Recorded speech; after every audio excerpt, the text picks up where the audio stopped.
नमस्कार, बुलेटिन में स्वागत है आपका और मैं हूं आपके साथ जागृति खंतवाल। रुक करेंगे ताबड़तोड़ खबरों की ओर। मेरा 7 महीने का मासूम बच्चा, मां बाप के बच्चे को फेंके जाने से मचा हड़कंप। पुलिस ग्रामीणों की सूचना पर बच्चे को बरामद कर चाइल्ड लाइन केयर के पदाधिकारियों को सौंपा। जांच पड़ताल में जुटी सदर कोतवाली के रौंडा गांव का मामला। कन्नौज में पुलिस ने एक और अवैध असला फैक्ट्री पकड़ी। जंगल में शातिर असला कारीगर बना रहा था अवैध असले। मुखबिर की सूचना पर पुलिस ने एक बंदूक सहित 11 बने अधबने असले किए बरामद।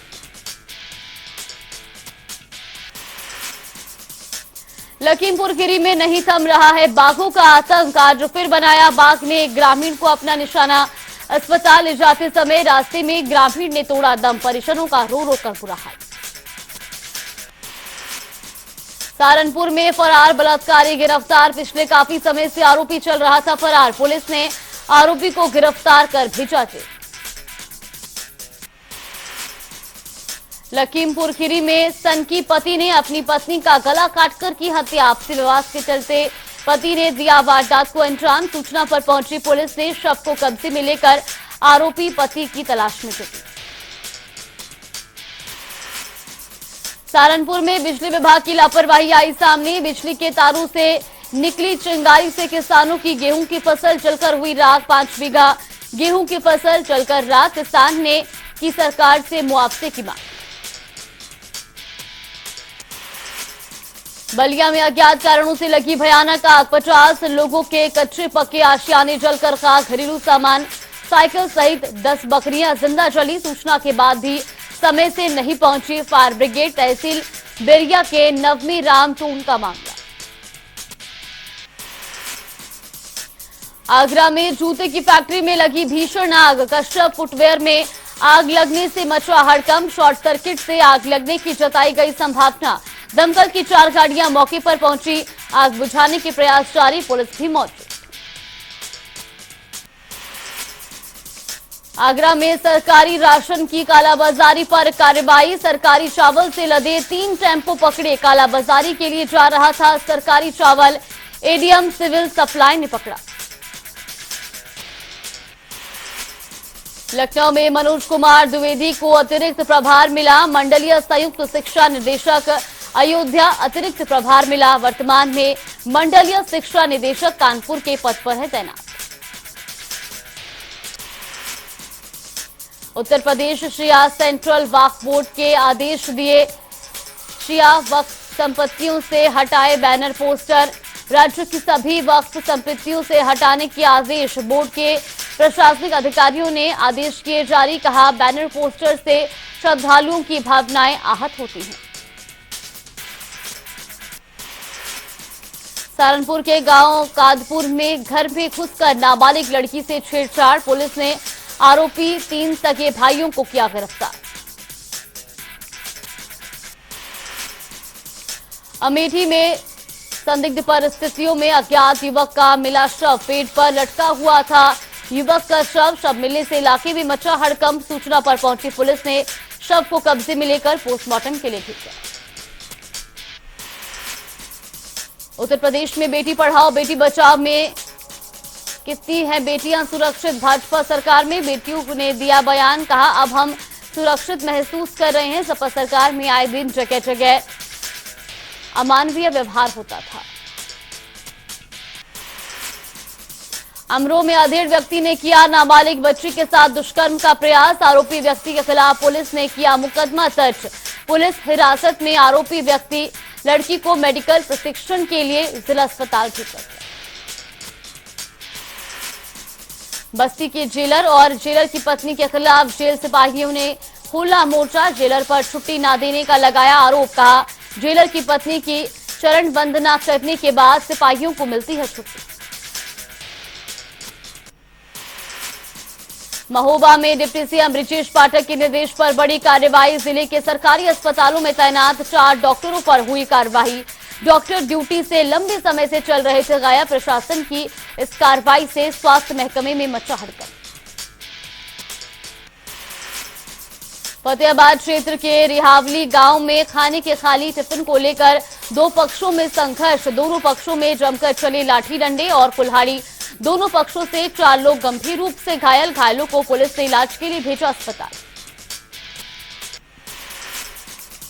महोबा में सड़क हादसे में बाइक सवार युवक गंभीर रूप से घायल। सड़क पर बाइक फिसल जाने से हुआ हादसा।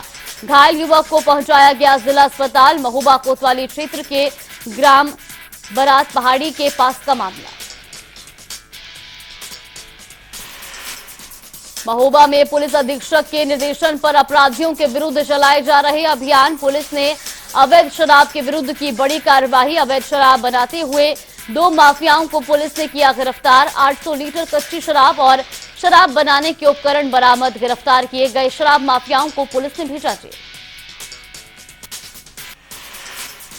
श्रावस्ती में डीएम नेहा प्रकाश ने गेहूं क्रय केंद्र तिलकपुर सेंटर का किया औचक निरीक्षण। आकस्मिक निरीक्षण कर डीएम ने गेहूं खरीद का लिया जायजा।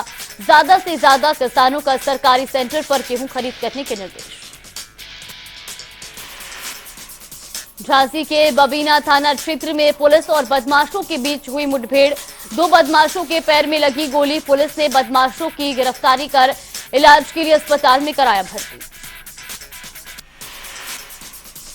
झांसी जिले में असला लहराने का वीडियो हुआ वायरल। जानकारी के मुताबिक थाना उल्लंघन के बंगारा चौकी का रहने वाला है युवक। सूचना मिलने पर पुलिस ने मामले में केस दर्ज कर शुरू की कार्रवाई।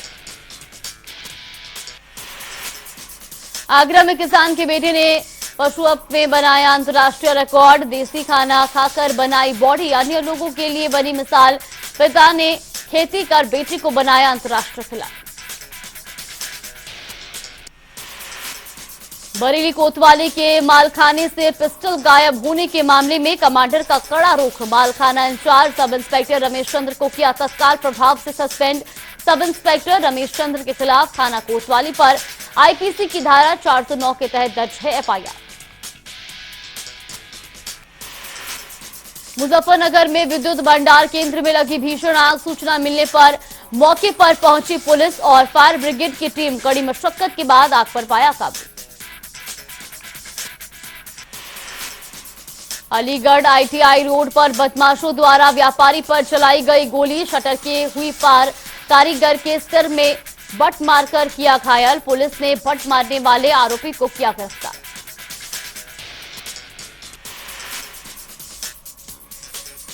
गोंडा में छपिया के वासुदेवपुर में 2 सगी बहनों की मौत। बहनों की एक साथ मौत से इलाके में हड़कंप। बहनों की मौत आत्महत्या या हत्या पर उलझी पुलिस।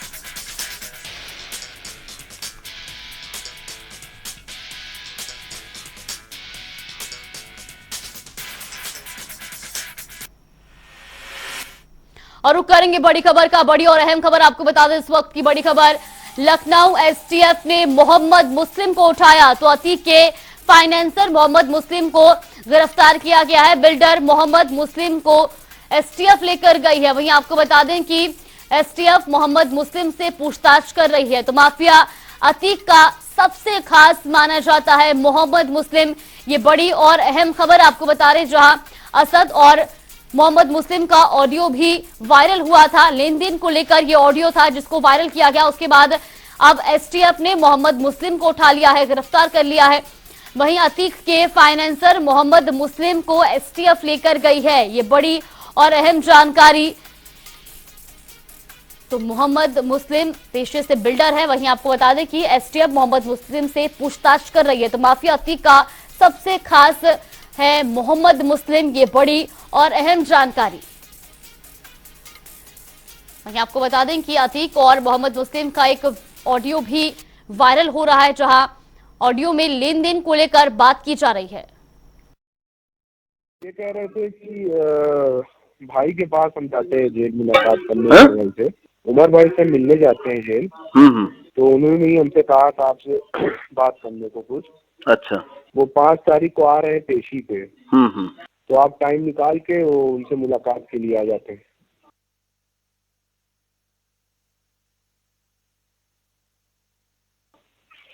तो हम यार कचहरी हमको ना बुलाओ, समझो।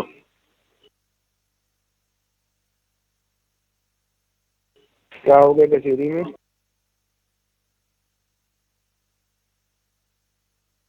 कचहरी में थोड़ा सा ठीक नहीं रहता, हम कचहरी हम जाते भी नहीं उधर।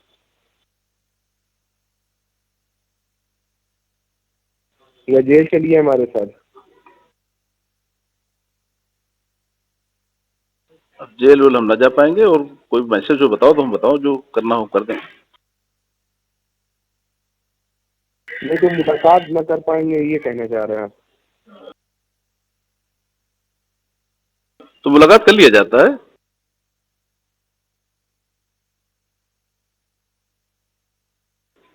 तो कैसे हो, पेशी तो पे भी ना आ पाएंगे आप, जेल भी पेशी ना पे न बुलाओ हमको, पेशी पे असल में चूंकि हम वहाँ जाते भी नहीं, हम कचहरी उचहरी ज्यादा। तो फिर कैसे मुलाकात होगी?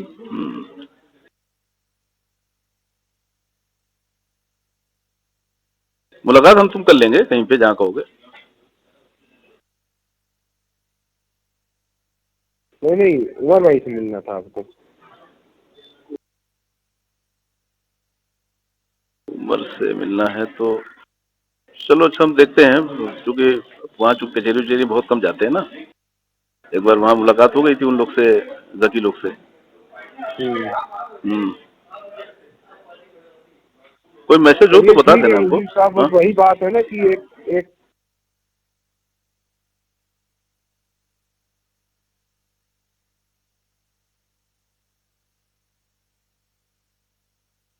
अब हम क्या बताएं, एक कहावत है कि खरबूजे को देख के खरबूजा रंग बदलता है। मतलब समझे नहीं। अब उस पे हम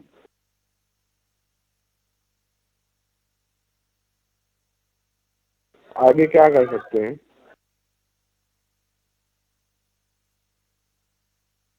नहीं नहीं, अभी हमसे तुमने और जो तेजी से जो तुमने इमरान की बात किया ना, इमरान देखो ऐसा है कि इमरान तुमको पता है कहाँ रहते हैं कहाँ नहीं रहते, तुम्हारी जानकारी में भी है। इमरान और कहाँ रहता है कहाँ नहीं रहता है मुसीब साहब हम भी जानते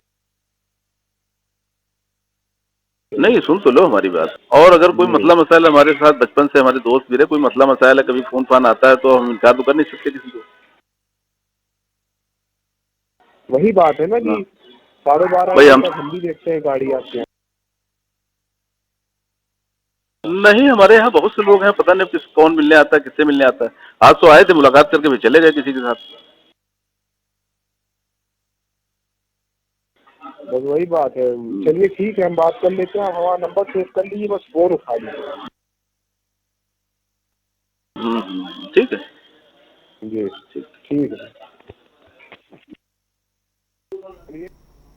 और रुक करेंगे अगली बड़ी खबर की ओर। बड़ी खबर आपको बता दें, इस वक्त की ये बड़ी खबर, अतीक अशरफ मर्डर से जुड़ी ये बड़ी और अहम जानकारी। शाहगंज एसओ पर की गई कार्रवाई, अश्विनी कुमार को किया गया सस्पेंड, 2 दरोगा और 2 सिपाही भी सस्पेंड किए गए हैं। तो वहीं आपको बता दें कि कल एसआईटी ने भी पूछताछ की थी, रिपोर्ट के आधार पर कार्रवाई की गई है। ये बड़ी खबर आपको बता रहे हैं अशरफ और अतीक अहमद हत्याकांड से जुड़ी, जहां पर रिपोर्ट के आधार पर अब कार्रवाई की गई है। तो शाहगंज एसओ पर कार्रवाई की गई है, ये बड़ी खबर आपको बता रहे हैं, जहां अश्विनी कुमार को सस्पेंड किया गया है।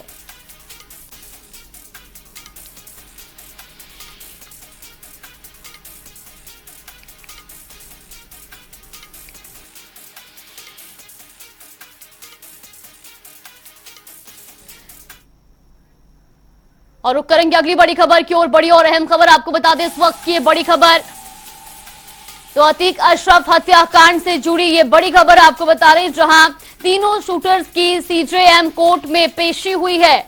तो वहीं शूटर्स की कस्टडी रिमांड को मंजूरी मिल चुकी है। कोर्ट ने 4 दिन कस्टडी रिमांड में भेजा है। ये बड़ी और अहम खबर आपको बता रही, जहां पुलिस ने कोर्ट से कस्टडी रिमांड मांगी थी, तो वहीं अब 4 दिन के लिए कस्टडी रिमांड दे दी गई है।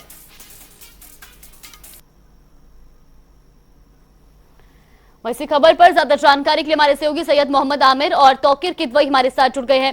सैयद, सबसे पहले आपसे जानना चाहेंगे, अब तीनों शूटर्स की जो है 4 दिन की रिमांड मिल गई है, आगे किस तरह से इस पूरे मामले में पूछताछ की जाएगी, क्या कार्रवाई की जा रही है? जी बता दें, जैसे कि अतीक अशरफ के हत्या मामले में तीनों शूटरों को पुलिस की रिमांड मिल गई है। 7 दिन की रिमांड की मांग की गई थी, जिसमें 4 दिन की रिमांड की गई है। 23 तारीख की शाम 4-5 बजे से पहले इनको कोर्ट में पेश करना होगा पुलिस को। आज पुलिस ने कॉल्विन हॉस्पिटल के बाहर भी सुरक्षा के इंतजाम बढ़ा दिए, फोर्स लगाई है। सीन रिक्रिएशन कर सकते हैं, सीन रिक्रिएट कर सकती है पुलिस, और आज पूरी तरह से इस पर पुलिस क्रिएट करेगी सीन और आरोपियों को साथ लेकर जाएगी। जिस पहले की कॉल्विन हॉस्पिटल के बाहर सुरक्षा बढ़ाई गई है। ये सारे इंतजाम करते हुए जहां शाहगंज एसओ पर भी गाज गिरी है, उनके 2 एसआई और 2 सिपाही को भी सस्पेंड किया गया, क्योंकि महज 100 मीटर की दूरी पर ही कॉल्विन हॉस्पिटल से शाहगंज थाना था। और जिस फिल्मी अंदाज में अतीक और अशरफ की हत्या कर दी जाती है, जिससे लेकर कानून व्यवस्था पर सवाल खड़े होते हैं, पुलिस की लापरवाही सामने होती है।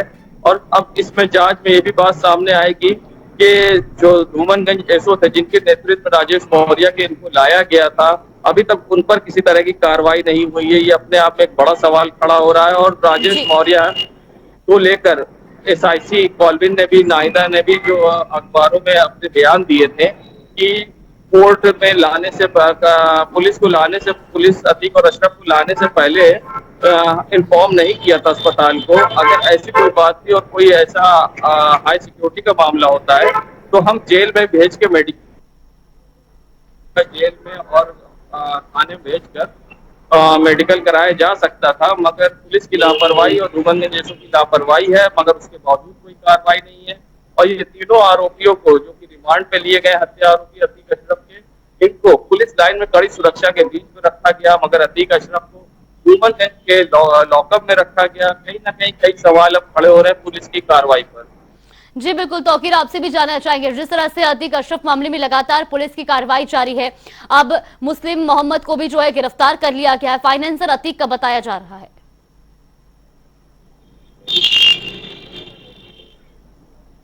2004 से लखनऊ में एक्टिव हैं मोहम्मद मुस्लिम और कई जगह पे नए हाउस सोसाइटीज़ बनाई हैं, कहीं पे अपार्टमेंट बनाए हैं। माना जा रहा था कि इसमें अतीक कहीं पैसा लगता था, क्योंकि जिस तरह से चैटिंग सामने आई है और उसमें पैसे के लेन देन की बात आई है। असद ने भी मोहम्मद मुस्लिम से अपने 80 लाख रुपए वापस मांगे हैं।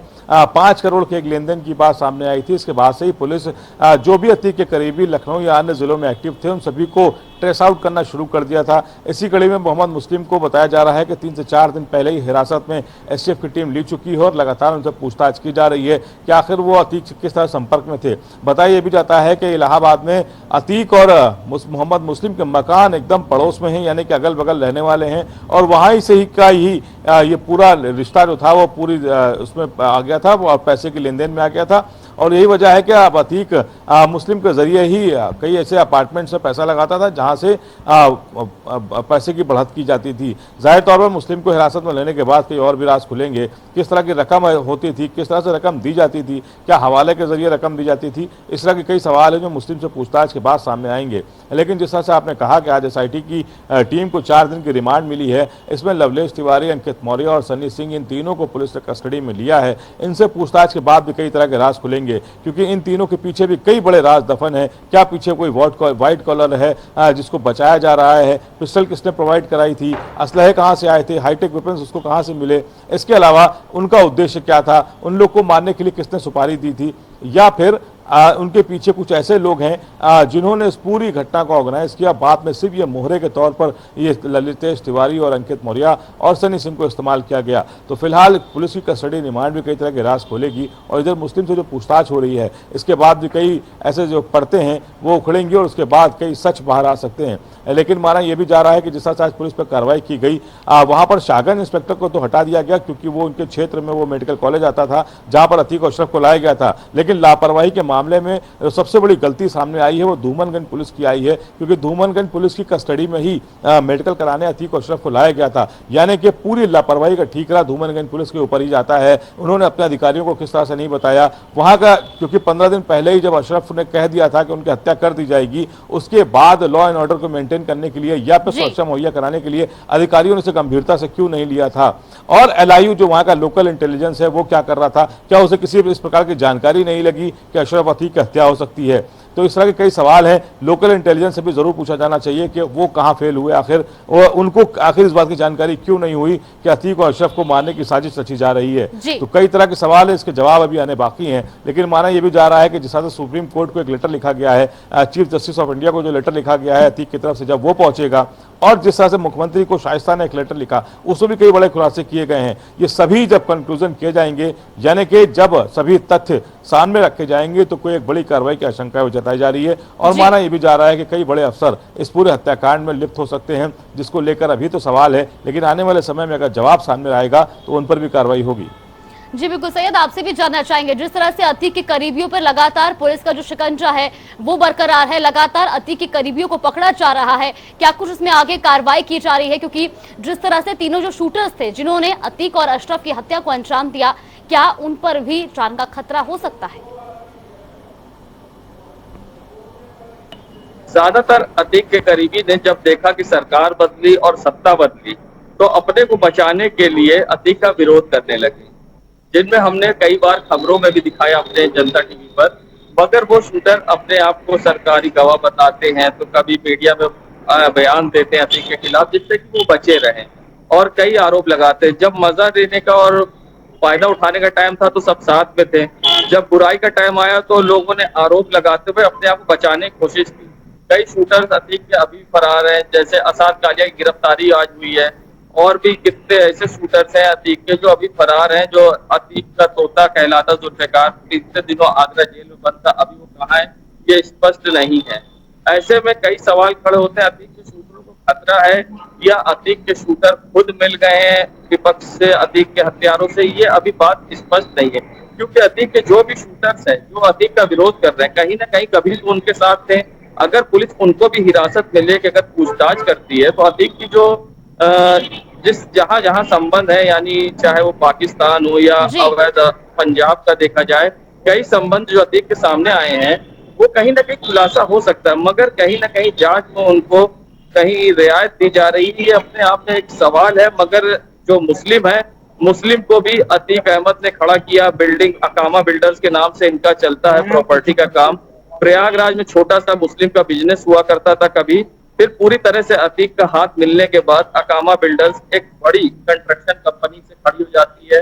फिर प्रयागराज के बाद प्रदेश के जनपद के कई क्षेत्रों में टांग पसारती है। और अगर बात करें अतीक की, तो अतीक के पूरे इंडिया के अंदर कहाँ कहाँ प्लॉटिंग है, कहाँ कहाँ इस तरह से कार है, उनके कितने पार्टनर्स हैं, शायद ये अभी किसी को पूरी तरह से नहीं मालूम होंगे। जी बिल्कुल सैयद, तौकीर, आप दोनों का बहुत बहुत धन्यवाद हमारे साथ जुड़ने के लिए और तमाम जानकारी हम तक पहुंचाने के लिए।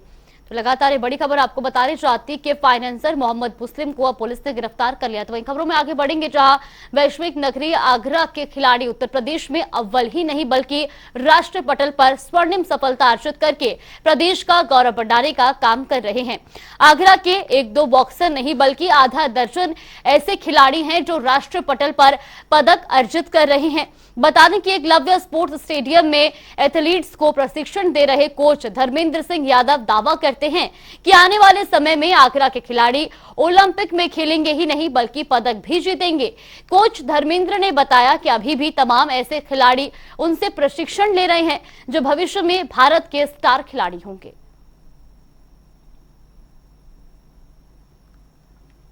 आगरा लगातार खेलों में उत्कृष्ट प्रदर्शन कर अंतर्राष्ट्रीय पटल पर यहां के खिलाड़ी पहुंचते रहे हैं।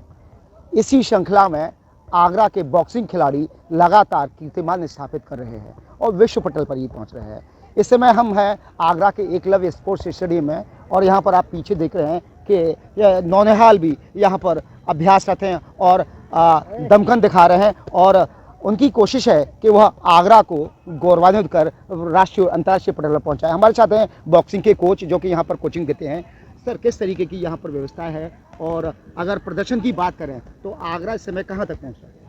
सर, आगरा इस टाइम इंटरनेशनल लेवल पे परफॉर्म कर रहा है। अभी हमारे यहाँ से स्टेडियम से बच्चा एक इंटरनेशनल खेला जो इस टाइम भोपाल में ट्रेनिंग कर रहा है साइंस सेंटर में। उसके अलावा हमारे यहाँ से 12 बच्चे अलग अलग एज कैटेगरी में नेशनल पार्टिसिपेट किए हैं, जिसमें से 4 बच्चों के मेडल भी रहे हैं। एक का सिल्वर मेडल रहा, लड़की है, वो अचनेरा में एक एकेडमी वहाँ ट्रेनिंग करती है, अभी वो इंटरनेशनल कैंप में है। और 3 लड़कों ने ब्रॉन्ज मेडल दिया जिसमें से 2 लड़कों ने खेलो इंडिया में भी मेडल दिया और नेशनल में भी मेडल दिया, जिसमें एक लड़के का नाम रोहित यादव है और जिसका ब्रॉन्ज मेडल रहा, एक अमन राठौर है जिसका ब्रॉन्ज मेडल रहा, वो इंटरनेशनल भी खेला है, वो भोपाल साई में ट्रेनिंग करता है। और 3 लड़के हैं जो यहाँ ट्रेनिंग करते हैं और सीनियर स्टेट चैम्पियनशिप में हमारी पूरी की पूरी टीम चैम्पियनशिप लेके आई। ये हमारे लिए बहुत गर्व की बात है कि हमने कम समय में इतना अच्छा अचीवमेंट हासिल किया। बच्चे भी यहाँ के बहुत अच्छे हैं और गर्ल्स में भी जूनियर में एक लड़की का सिल्वर मेडल रहा, एक लड़की पार्टिसिपेट हुई, यहाँ से 2 लड़कियों का नेशनल चयन हुआ था। टोटल मिला के हमारे पास और 2 लड़के हमारे स्टेडियम से सब जूनियर में पार्टिसिपेट हुए थे। सर तो कह सकते हैं कि आगरा लगातार बॉक्सिंग के क्षेत्र में विश्व पटल पहुंच रहा है और आने वाले टाइम में और आगे बढ़ेगा। ये हमारे आगरा से आप कुछ समय के बाद देखा जाएगा कि ओलंपिक में भी दावेदारी हमारे मुक्केबाजों की रहेगी, क्योंकि अभी हाल ही में एक बच्ची हमारी इंटरनेशनल ऑलरेडी आगरा की ही है, वो अभी कैंप कर ही रही है। अभी कुछ और बच्चे हैं जो अभी कैंप में हैं, लगातार कैंप में चल रहे हैं। एक लड़का इंटरनेशनल में गया था, उसके बाद पहले से वो भोपाल साई में, जैसे कि मैंने आपको बताया, वो वहाँ पे ट्रेनिंग कर रहा है। यहाँ भी आता है, छुट्टी होती है तो यहाँ भी ट्रेनिंग करता है और मुझे लगता है कि आने वाले 2024 में शायद कोई ना कोई बच्चा ओलंपिक में आगरा से पार्टिसिपेट करे। चलिए, बुलेटिन में फिलहाल के लिए बस इतना ही। आप बने रहिए हमारे साथ। नमस्कार।